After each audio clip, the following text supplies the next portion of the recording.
Yes, and we are back. You are tuned in to the Last Mile Radio right here on Sirius XM. It's going down. Chris. Yes. As usual, I'm excited to announce our next guest. I'm excited too, actually. Definitely. And this is another person that I hold near and dear to my heart. There's somebody that's in my inner circle for sure.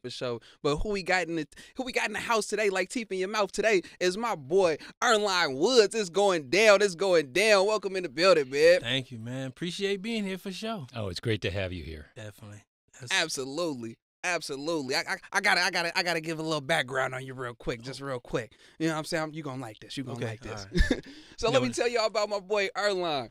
Earlonne Woods is an American podcaster and author, best known for co-hosting and co-founding the podcast Ear Hustle way back in 2017 and co-authoring the book This is Ear Hustle in 2021. Woods helped create Ear Hustle while incarcerated at San Quentin State Prison in November of 2018. Woods' sentence was commuted by California Governor Jerry Brown. In 2020, alongside his Ear Hustle co-host, he was a finalist for the Pulitzer Prize for audio reporting. And the podcast boasts as resounding, 80 million downloads now? It's going down. Yeah, I stopped counting. I think after 80 million, it's okay to stop counting, bro. But yeah, man, you got a long list of accolades. It's going down, man. It's good to have you in the building. Thank you, man. It's been a journey. It's been a fun journey, too. Man, I'm impressed, Earlonne. Now, if Chris is impressed. Right. So we're going to take it back. Okay. And we're going to hear your story, sort of transformation story. But I have to tell you, you and I have sort of this special sort of yin and yang, because I remember when you first started Ear Hustle. Okay.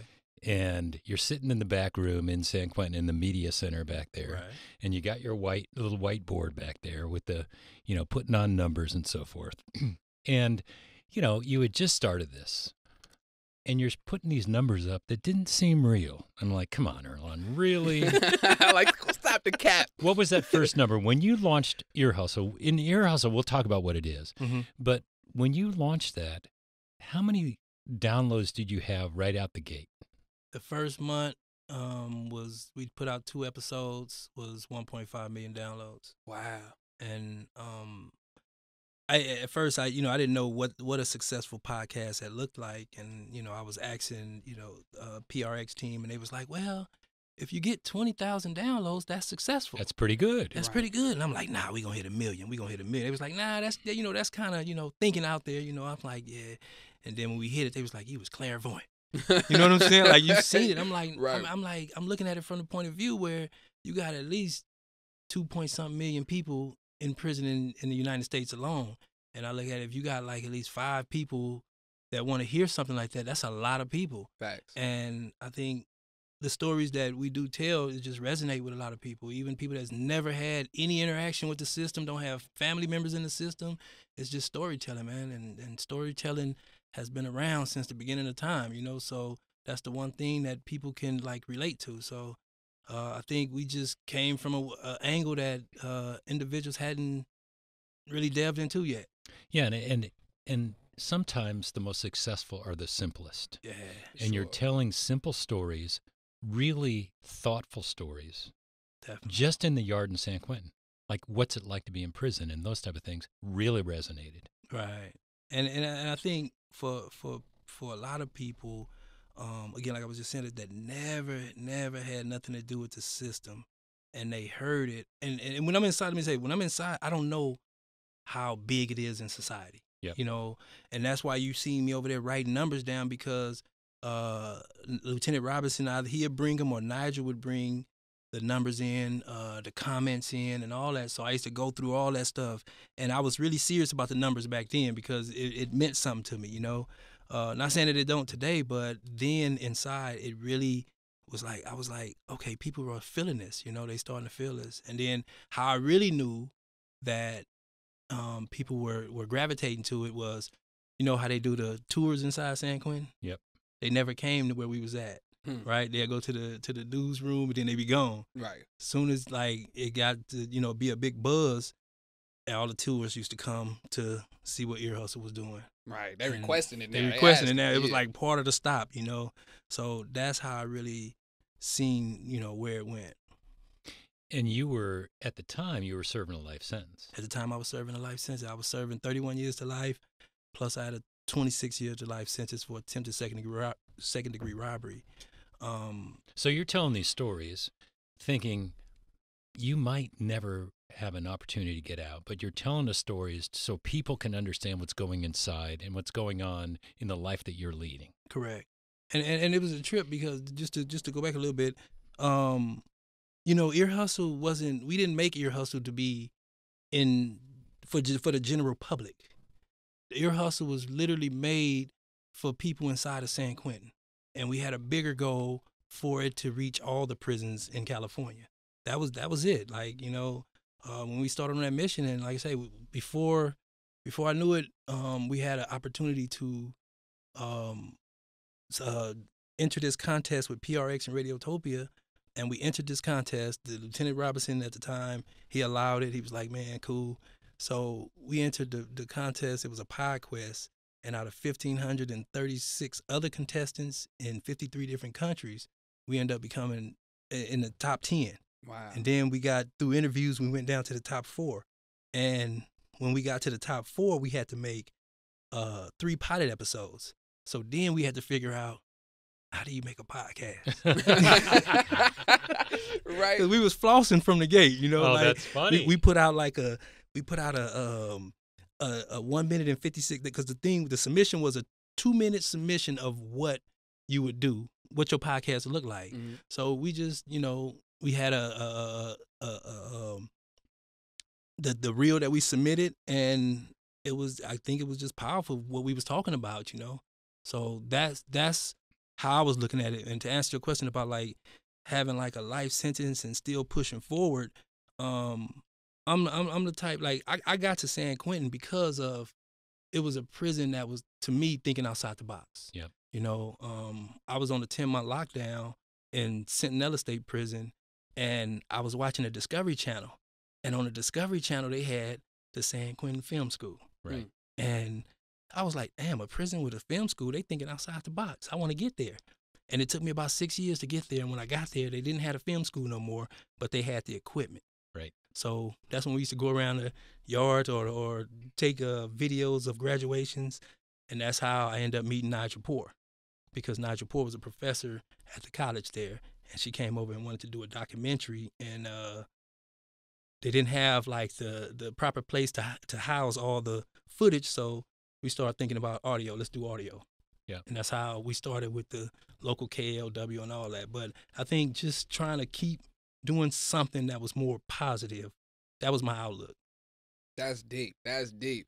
And you tuned in to the Last Mile Radio right here on Sirius XM. We chopping it up with my dog, Earlonne Woods, the co-host of the infamous podcast, Ear Hustle. It's going down. It's going down.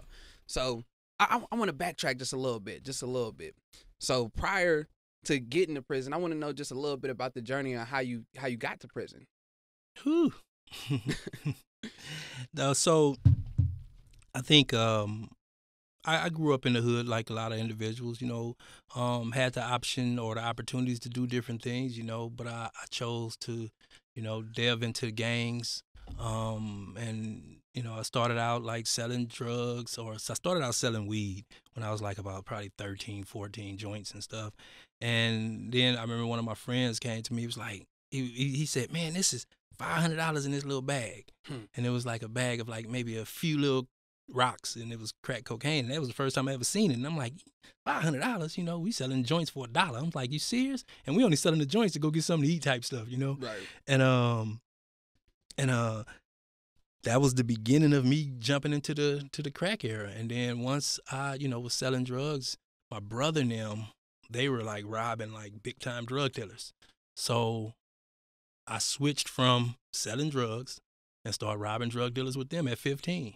And that became a lucrative life, a crazy life, a lucrative life, but you're not, at the time, I wasn't really paying attention to kidnap. That's a lot, Right. And when I was 17, the first time I went to prison, it was for kidnap, robbery of a drug dealer. And I was facing life without the possibility of parole for it. And I ended up taking a plea bargain for 10 years. And back then it was just the California Department of Corrections. It wasn't rehabilitation. So CDC. So I just went in, gang banged. 6 years, 3 months later, got out. No trades, no GED, nothing. Just not even the desire to do that. Nah, because you just in there just doing time, you know. I think I did a total of 29 months in the SHU. You know what I'm saying? So I was just in there just fucking up, you know. And when I got out, like I said, I didn't have nothing. So trying to get a job back then, it was like, have you ever been convicted of a felony? You know, I check it, yes, we'll explain. But then when it comes for the callback, oh, you got the propensity to kidnap. We ain't fucking with you. So that to me led me back into the lifestyle I used to be in, because I was like, man, I've been broke too long. You know, them couches, you know, people be looking at you like, hey man, you got to do something. Right. And I'm trying to get a job. I'm trying to do the right thing, but I'm not getting callbacks. You know, so it gave me the good excuse to just give up and say fuck it. And I was back in the streets. And 2 years, 10 months later, I went to jail for attempted second-degree robbery, and I got sentenced to life for that. For attempted second degree robbery. 3 strikes. That was part of 3 strikes, right? Part of 3 strikes. Like 3 strikes wasn't in existence when I went to jail, but when I got out, it was in full swing. Yep. Because I got out in '95. And they made alterations to the 3 strikes rule today, but it's still in effect. It's still in effect today. I mean, in 2012, I got 2 strikes. That's scary for me. In 2012, that was me. No. In 2012, Mike Ron on them, they changed it to where only like violent crimes, like the non-violent, would get taken out. Right. And so in 2012, it kind of like split the whole fight up, because individuals like for individual. So what is a serious and what is a violent crime? It's only the way they charge you. It's not. It can be like, say for instance, attempted second-degree robbery, where nothing really happened, but it's considered serious. Right. You know what I'm saying? So those individuals stayed, and I was one of the dudes that stayed. So my whole mission inside prison was to change the law. That's deep. That's deep. And I definitely think it needs some alterations and abolishment in general. In my opinion, we got a law based off of a game, off baseball. You know what I mean? Which is nuts, playing with people's lives. And like I said, for myself, it's definitely kind of spooky. You know what I mean? Because I got 2 strikes, and you know, in this game, sometimes they don't play fair. You know what I mean? So it's definitely spooky. I mean, you hear every day somebody's getting wrongfully convicted for something. So 2 strikes. You know, people, they looking at you already like, oh yeah, it's you. Right. You know, you got a past history of this. So, so when you re-entered, again, you're looking at spending the rest of your life in prison. The rest of my life in prison. Yeah. But you also had that perspective where you wanted to change that law. You were motivated at that point. So once I got back into the prison system, so the night I got arrested, it was like my whole life changed, because we were shot at by the Manhattan Beach Police Department like 41 times. My best friend, he got shot in the back 5 times. He died. I got shot in the chest. So when I went to the county jail, you know, I was going through a whole different mindset of thinking. You know, like, and the biggest thought was thinking about this guy who just lost his life, my boy Furman, and he had kids. He had like, you know, one kid was just born. He had a 1 year, and his wife had when she was pregnant. So it was a trip, man. And I had to tell her, like, you know, he gone, you know. And then I think I was struggling with, like, what was it all for? If this is the end result, and all we out here doing is chasing money, you know what I'm saying? And if this is the end result, what was it all for? So in that moment, it was like I was fresh in the county jail. My whole thought process, everything was changing. You know, I'm like, I'm done with this. I'm done with this. So when the homies in there, when the gangs hit me up, I'm done. So that was my mindset. Like, I would never touch something that belonged to somebody else again.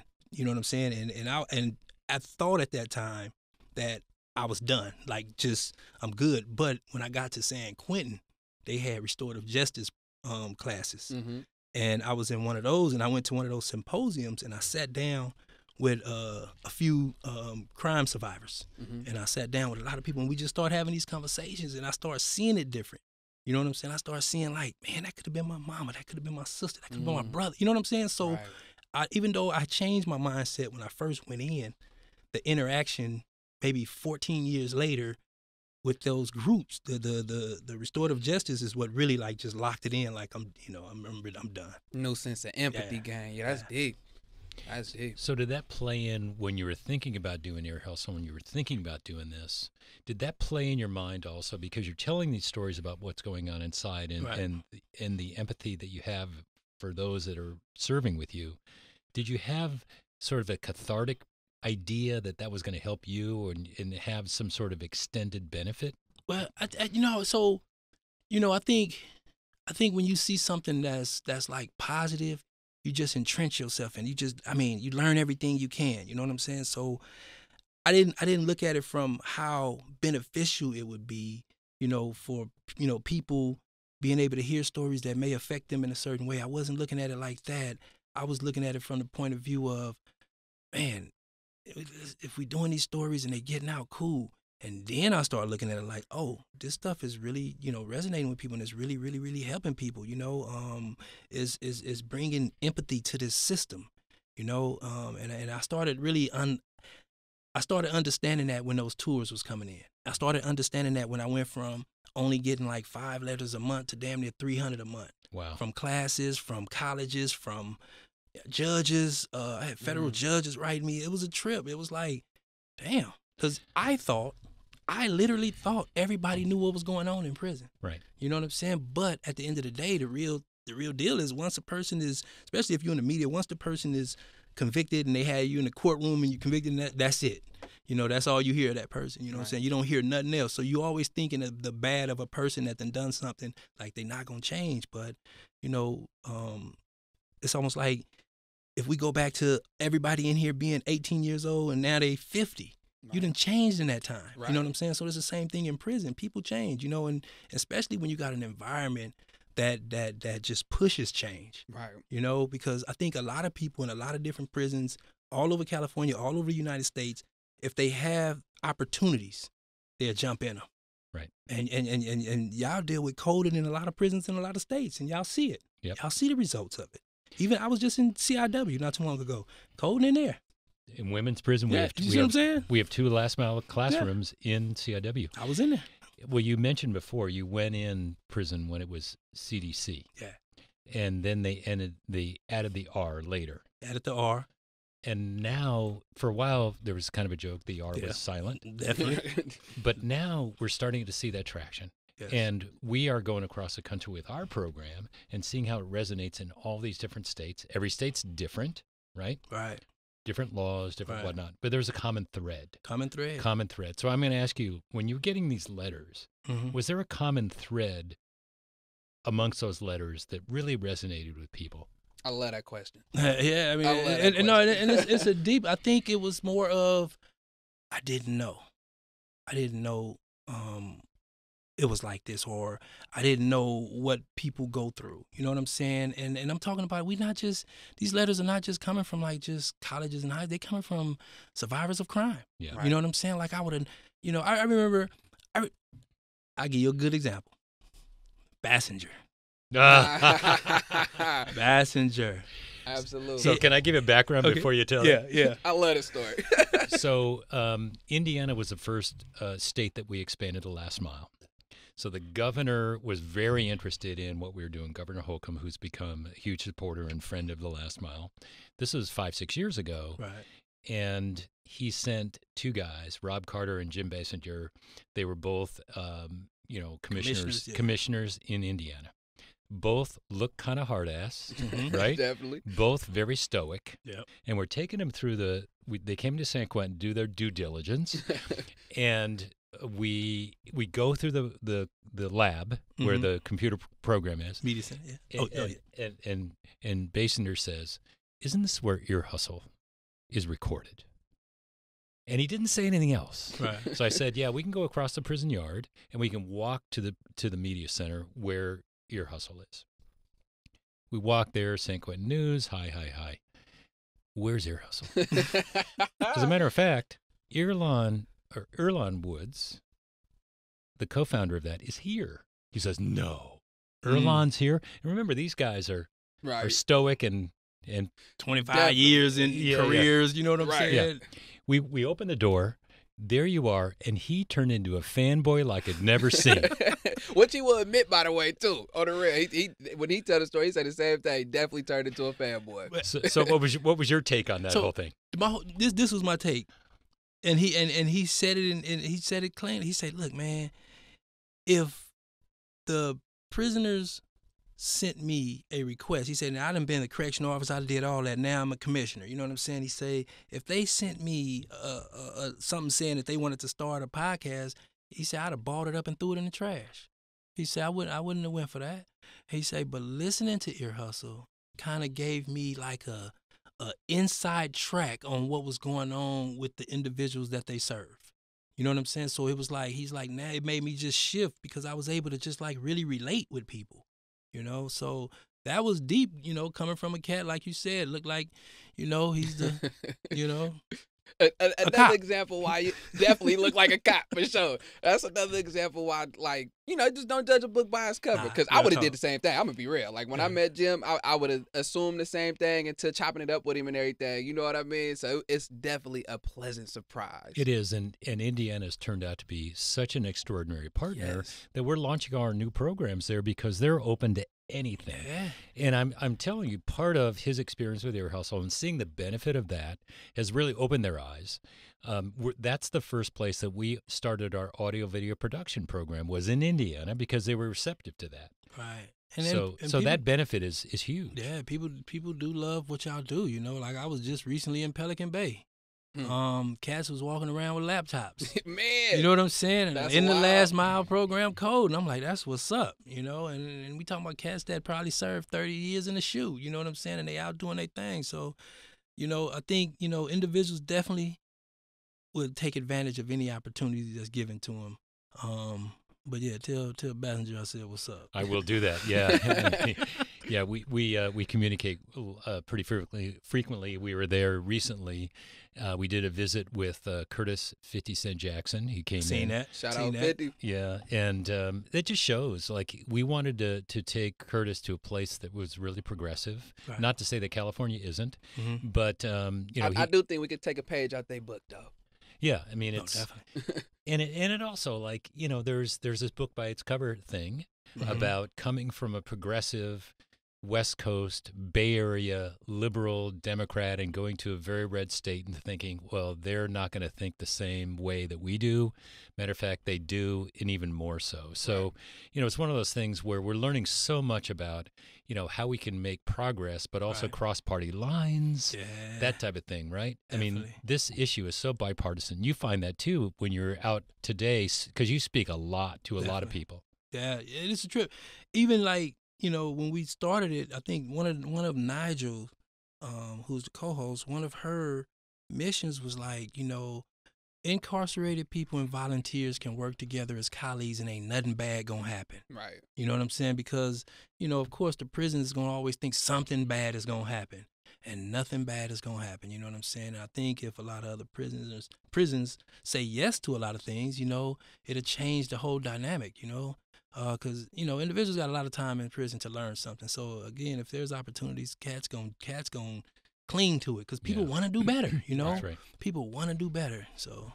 So you had an opportunity to get commuted by Jerry Brown, as he said in the opening, right? Can you talk about that? I love Jerry Brown. Yeah. So it's a trip.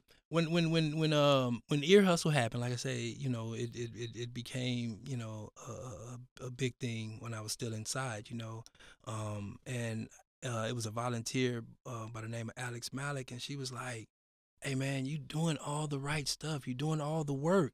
You need to put in a commutation," because I haven't even thought about that, and I was like, all right, I'll look into it, and she just pressed me, you know, like you need to do that, and I ended up filling it out. Me and a couple other cats, Lonnie and him, we was all over there trying to fill this out, make sure the word is right, you know, everything looked cool. And I submitted it, and I got an interview. And when you get an interview, you know, you the new kid on the block. You the man, you know. You get an interview, you got the opportunity. And I think it took about 11 months because being that I had a previous case and I was under the 3 strikes, it just wasn't Governor Brown's decision. Yep. It had to go to the California Supreme Court to make sure he wasn't abusing his authority.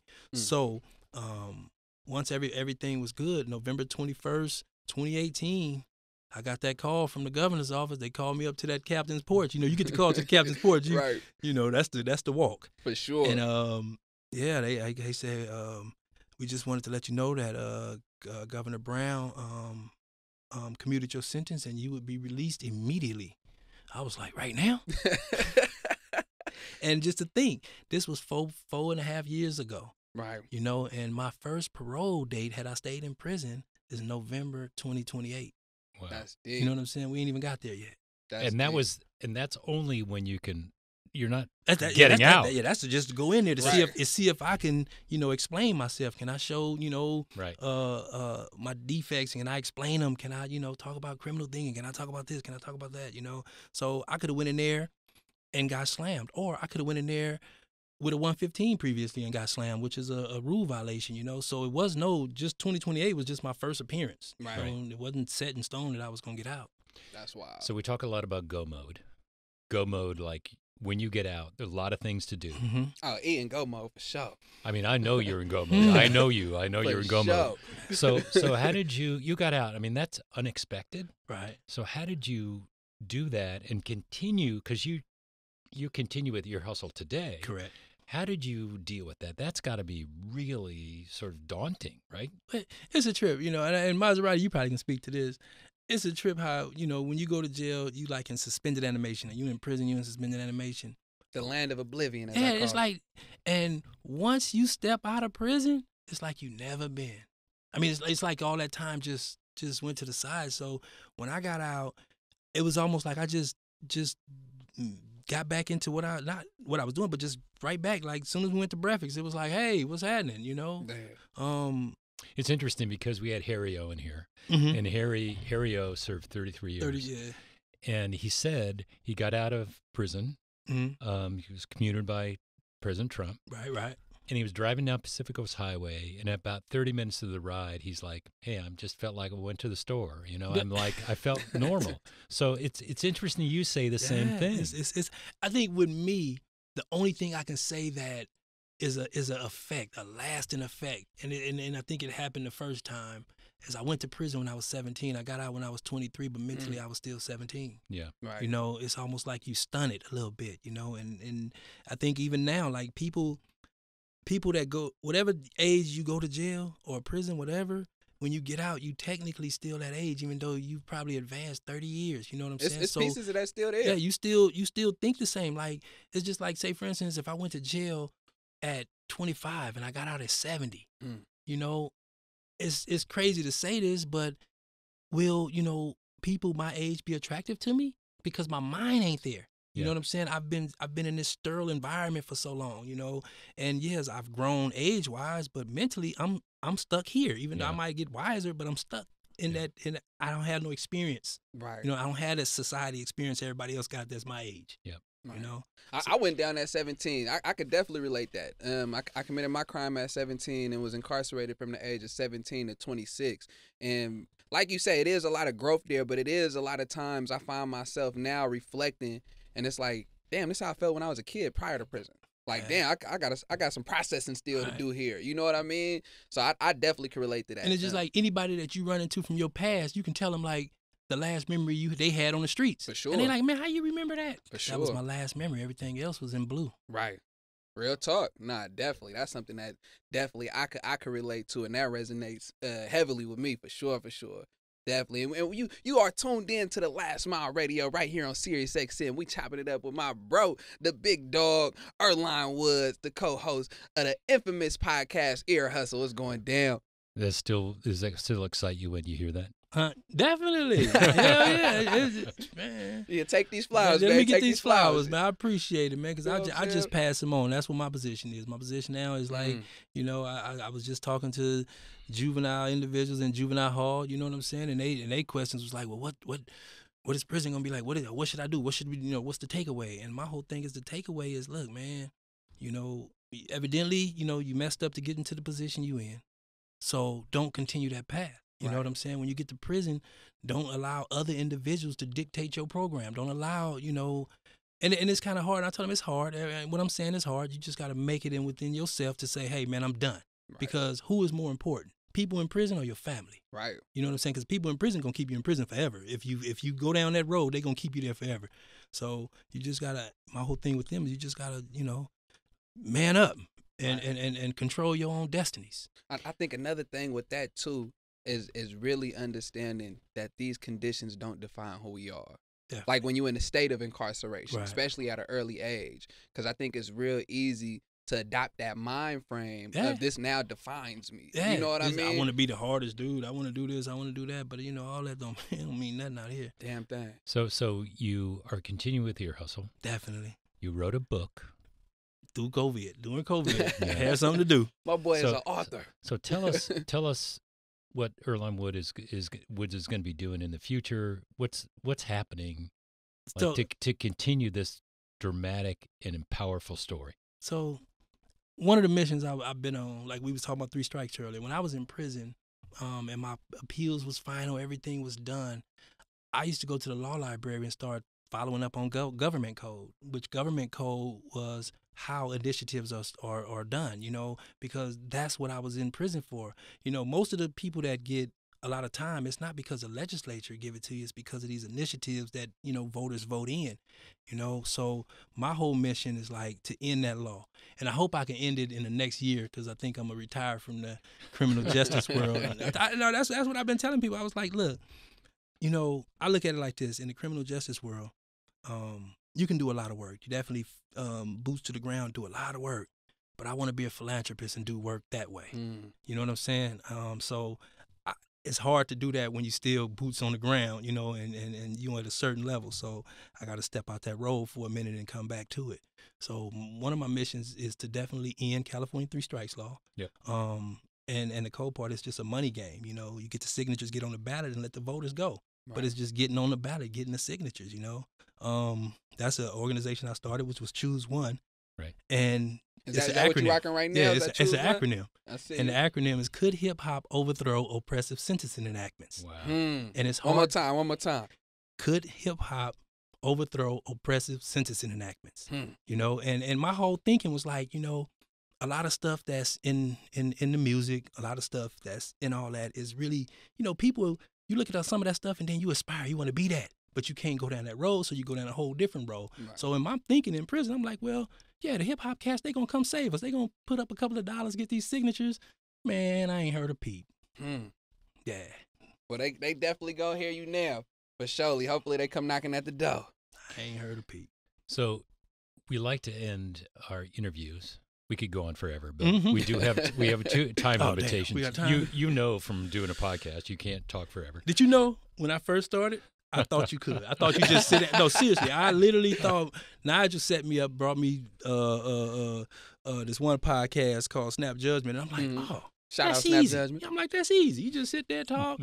Man, we had like 6 hours of tape that we had to get down to like 23 minutes. I was like, oh yeah, this is different. Man. So here's a question. I know we just answered part of that, I think, but there are a lot of things you could change in criminal justice.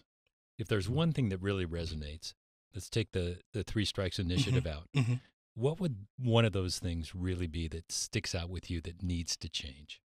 What really, really needs to change is, and I mean, I know you said take 3 strikes out of it, but it's the sentencing enhancements that are given. Got it. Because if you sentence a person to the crime, then that's what, maybe 5, 10 years. But then when you put all these enhancements on it, it'd be like 90 years. How you gonna do that? Yeah. Because it's like, my whole thing is sentence people for the crimes they commit. Right. Not sentence them because you feel a certain way or you got the power to give a person a gang of years for, I don't want to say nothing serious because any crime is serious, but I think I would change the system like that. You know what I'm saying? Because that'll make a big difference. Like when you hear mass incarceration, it's not because of the crimes. It's not because of the time they got for the crime. It's the enhancements. So an example of an enhancement. An enhancement. This is like this. Say for instance, I commit a robbery, and okay, I commit the robbery. I get sentenced to 3 years, but you realize I was a gang member.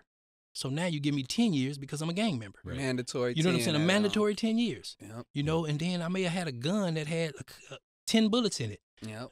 I get a year for each bullet. You know what I'm saying? Yep. So it's a lot of enhancements that get stacked on top of your time. And then the way you do it is you don't do your sentence first. You do the enhancement time first. So I got to do the 10 years first before I even get to the actual sentence. Right. You know what I'm saying? So I would definitely take that out, because that's what it's like. If we talk about the Norway model, we talk about all that. Is the 21 years is the max there? You know what I'm saying? And here is the death penalty. So I would change that, because that dictates sometimes how people act. Yep. Right. You know what I'm saying? So I got partners that got 3 strikes that's been on level 4 for like 20-some years because they don't care. Right. They got 700, 800 years to life. Right. You know what I'm saying? So I know I came back to the 3 strikes. Sorry about that. I know. But, That's okay. But that's what I would change. Real. I would definitely take out sentencing enhancements. Yep. Yeah, disproportionate sentencing definitely, man, it's a trip. And it definitely, in my opinion, just, based on the historical results, it creates a lot of harm. It does. All right, you're gonna put that on your list of to-dos when you become a philanthropist. Oh, of course. Of course. So again, we so appreciate you taking this time to do it. And I appreciate y'all tapping in with me. Absolutely. And I still reflect on us chopping it up inside the media center, and you just doing your thing with Ear Hustle. It's so inspiring. Trying to continue, man. I'm trying to be like Last Mile. Put it in every prison. Because at the end of the day, I'm inspired by all the other prisons that are starting podcasts. Yeah. Because people always like, oh man, are we stepping on you? Nah, you're not stepping on our toes. We can never get out everybody's words. Right. You know what I'm saying? So I welcome everybody to join in. You know what I'm saying? Because that's the mission, is to hear marginalized individual stories. You know what I'm saying, and go from there. Yeah. And it's definitely been a journey. We done been in them blues, man, right here, bro. Man, and I Maserati, man, I give it up to Maserati, because he was like one of the dopest lyricists in there. With his little guitar, be hitting it, pop, pop, pop, pop. With that guitar, he got an Ear Hustle. Right there. I think Ear Hustle probably was the first sticker on that joint. It literally was. You know what I'm saying? It literally was. Like, definitely. Definitely. But gotta give your flowers, man. Been doing a whole bunch of stuff, creating a whole lot of change and giving a whole lot of hope and inspiration, bruh. So definitely gotta give your flowers and express my appreciation, man. Again, presence is priceless. So thank you for coming to pull up on us and drop these jewels. I appreciate y'all for that, man. Anytime. Thanks, man. Appreciate it. Definitely. Stay tuned. You just heard us chop it up with my dog, Earlonne Woods, the co-host of the infamous podcast, Ear Hustle, right here on the Last Mile Radio on Sirius XM. Stay tuned.